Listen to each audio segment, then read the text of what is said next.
Hello there, I am Razi Ahmad and you're now watching TVS English News at 5 p.m. Let us begin with our top story.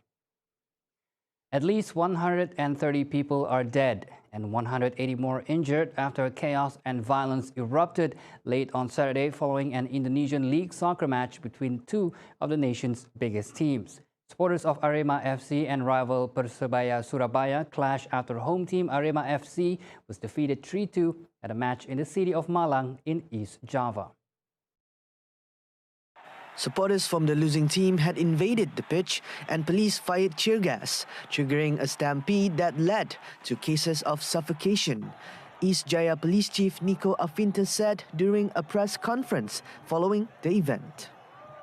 2 police officers were among the dead and 180 people were also injured, the police chief said, adding that the crush occurred when fans fled for an exit gate.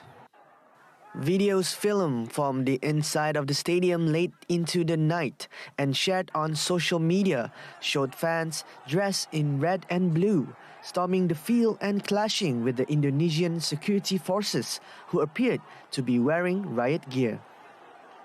Video footage broadcast on local news channels also showed images of body bags.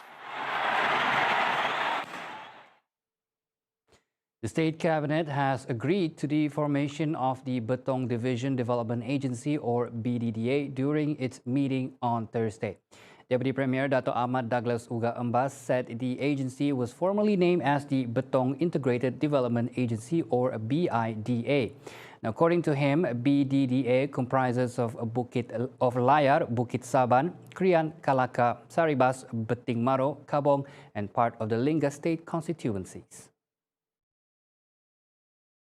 He disclosed this when officiating at the closing of a leadership and management course for the Longhouse chiefs and secretaries of their respective village security and development committees from 33 longhouses in Rimbas Ulu, Debak on Saturday.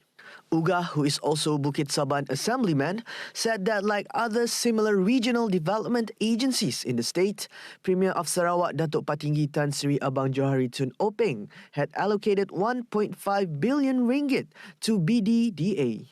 Elaborating on the economic activities, Uga said BDDA has huge potential for fruits and vegetable farming, besides poultry and other livestock rearing. Uga also said tourism would be another sector for exploitation. The state government had recently approved a sum of 16 million ringgit to build a replica of the ancient fortress of the legendary Iban nationalist Rentap, plus other supporting facilities at its exact location at Bukit Sadok. In addition, the public is now awaiting the completion of the 250 million ringgit Bebuling Stallport in February 2024 to send out farm products and to bring in the tourists and visitors. While on the course, he said it was to help the Longhouse chiefs and the secretaries to better manage their respective Longhouse committees. The Sarawak Fire and Rescue Department, BOMBA, are geared and ready to face any emergencies that may occur during the monsoon transition phase forecasted to start next week. According to its director, Dato' Khairuddin Rahman, a total of 60 BOMBA boats are being tested by 38 fire stations statewide simultaneously on Sunday. He said the test is to ensure their assets are fit and ready to be used during the relocation of victims or emergencies during the eventualities of floods. Keseluruhan di seluruh negeri Sarawak kita menjalankan latihan ujian bot dan pengendalian bot serta kajian kawasan dan untuk memastikan bahawa kesiapsiagaan bot kita, pengendali bot dan juga pegawai-pegawai yang bertanggungjawab bagi kawasan jagaan masing-masing tahu dan juga hari ini pihak PBS Bakor dan begitu juga PBS yang berada di beberapa lokasi contohnya di Bintulu, di Sibu berkolaborasi dengan Jabatan Bomba untuk memastikan bahawa aset-aset air yang dimiliki oleh Jabatan Bomba dan oleh rakan kita lah, terutama TVS, Bomba Community, boleh bertindak memberi bantuan sekiranya berlakunya bencana banjir. Khairuddin added the personnel involved were hired based on the previous experience in handling flood disasters. Apa yang kita nampak adalah bila masyarakat di Sarawak ni kita buat engagement macam ni, tahap kesiapsiagaan mereka dan juga keyakinan mereka sendirilah dalam mengelolakan pengungsian, contohnya di lokasi-lokasi yang suka diakses oleh bomba telah berlaku dengan cukup baiklah. Contohnya yang terbaiklah di kawasan Tinjar, Marudi, di mana gerak atau aset kita yang agak terhad, tetapi bomba komuniti kita dan juga moksa kita di kawasan itu telah dapat membantu kita lah. Sekurang-kurangnya memberi perkhidmatan 5 minit pertama pada mereka berada di lokasi. Dan dalam keadaan sama juga macam di Bako National Park ni, kita ada ERT Bako National Park sendiri, tapi di Bako kita ada sukan bomba sukarela di Bako. Dan ini adalah satu kolaborasi yang saya rasa memberi ruang dan peluang kepada komuniti setempat untuk mereka bertindak. The monsoon transition phase is forecast to start on October 3rd and last until the end of November, and is expected to bring heavy rainfall and thunderstorms.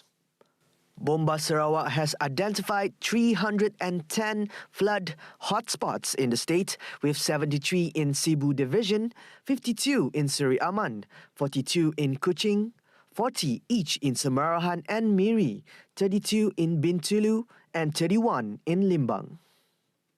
The department has also identified 97 locations where road links are most susceptible to being cut off, with most of them 42 in Sibu. Beside the boats, Bomba Sarawak is also ready to deploy 16 lorries, 87 four-wheel drive vehicles, and a helicopter. The KERINGKAM is the most precious heritage of the Malay community in Sarawak. Painstakingly produced by hand, they fetch high prices and were once worn only by the nobles in Sarawak. The fine arts of KERINGKAM embroidery are still alive and well today, and efforts are being made to preserve and conserve these precious crafts.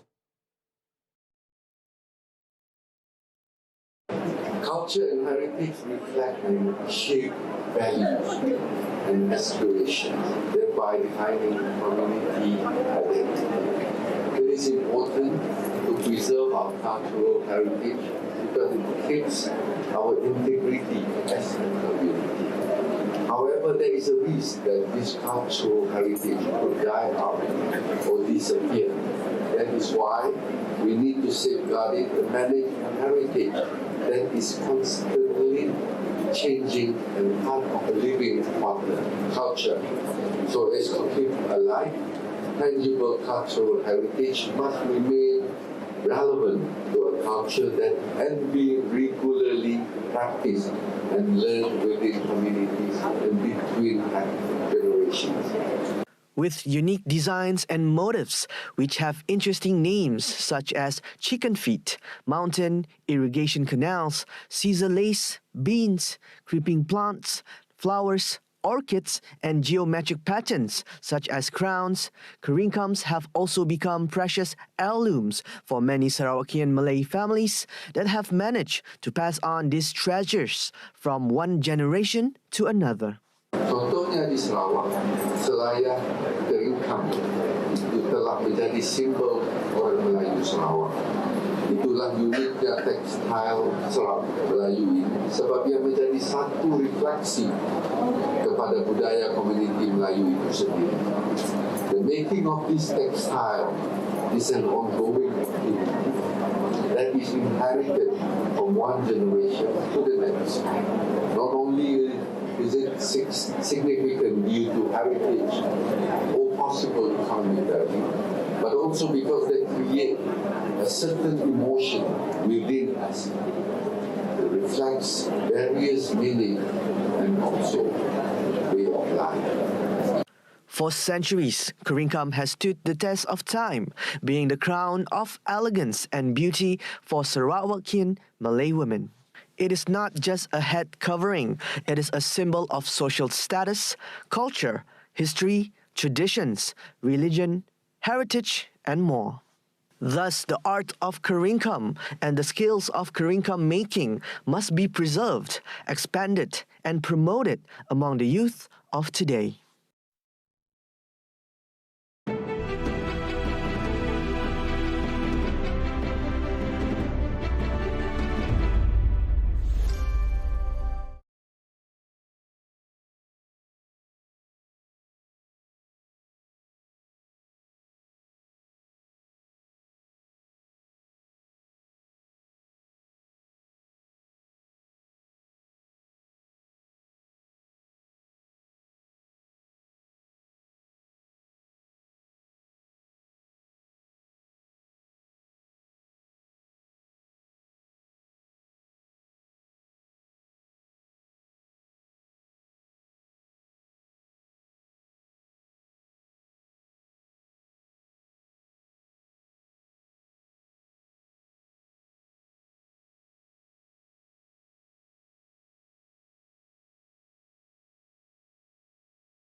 Welcome back.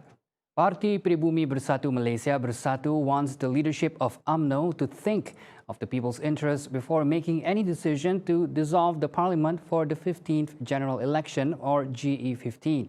Bersatu Deputy President Datuk Seri Ahmad Faizal Azumu said UMNO should not focus solely on efforts to gain power and should pay heed to other factors such as the weather, preparedness of security forces, and national expenditure if GE15 is held. He said this when asked to comment on the proposal of UMNO's Supreme Council, which wants Parliament to be dissolved soon to enable the 15th general election to be held this year. On Friday, UMNO Secretary-General Datuk Seri Ahmad Maslan said based on the proposal, Prime Minister Datuk Seri Ismail Sabri Yaakob will present a proposed date for dissolution to the Yang di-Pertuan Agong in accordance to Article 40, subsection 1 of the Federal Constitution. When asked about Bersatu's preparations for the 15th general election, Ahmad Faizal said the party is ready to work closely with Perikatan national partners to establish a stable government and provide good services to the people. See the world closer with TVS as we bring you the latest news updates both locally and internationally. More headlines anytime at tvstv.my or follow us on our social media. Well, that's the quarter-hour update on news at 5 p.m. I'm Razi Ahmad. Thank you for watching.